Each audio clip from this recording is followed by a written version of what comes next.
Andre. I'm the lead developer from PineviewDrive 1 and also the game Passing Pineview Forest.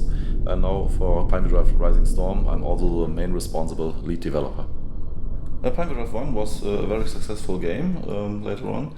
And a lot of people asked us for a sequel of the game and want to know more about the background story of the old mansion. And that's one of the reasons we want to tell more about the background stories, about everything, what's behind the scene. The basic gameplay will be close to the first one. So we have, again, a very atmospheric horror game. We have more possibilities now to interact with objects in the house, explore much more details. There are also no defendable enemies in the game, so everything will be more focuses on pure atmospheric horror again. The only way is exploring and trying to avoid evil things.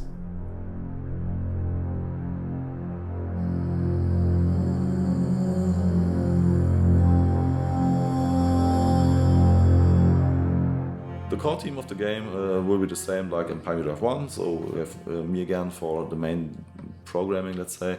We have Jan again for the sound effects and the music, but one special guy is coming to us now is Michael Cherchopan, who is the main author for the whole story, for the dialogues. That's the biggest change in this project.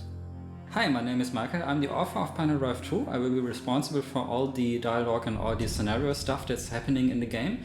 And I'm a freelancer in the video game industry, so I worked on several games before, and I'm basically here to scare you. The main protagonist of the game is Lisa. This is an everyday person like you and me. She cannot fight, she got no special combat skills, she is not a super soldier or something. And she's haunted by dark images of the past that are somehow connected to the dark mansion in PineviewDrive. So she's going there to find out the truth.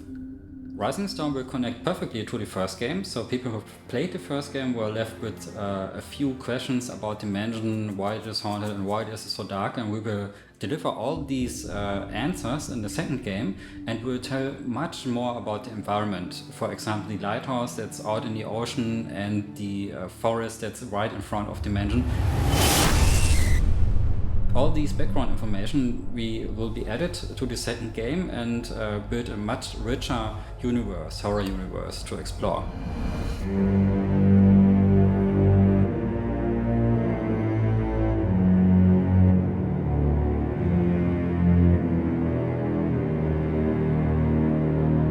Like in PineviewDrive 1, we will also try again to add special features to the game that might appear in your real world and not only behind the monitor. We are permanently tracking your mouse and keyboard inputs, and we try to detect changes in sudden moments. For example, if you walk down the street, something happens behind you and you suddenly stop, the game will notice that you showed any reaction to the game.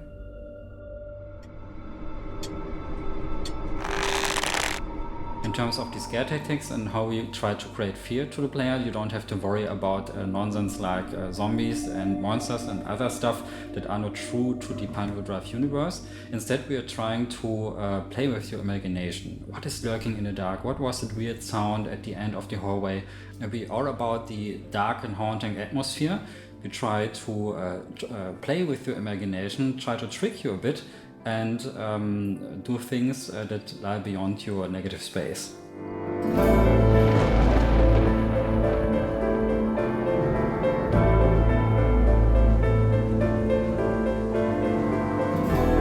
After the success of PineviewDrive 1, we are also sure that PineviewDrive RisingStorm will be successful, but this time we want to add more settings to the game. We want to visit more locations.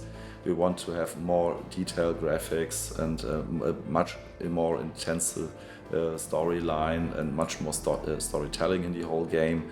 And this is the reason why we need more development time for the whole production, and we need more budget to realize everything we want to do. And this is the main reason for us to go to Kickstarter.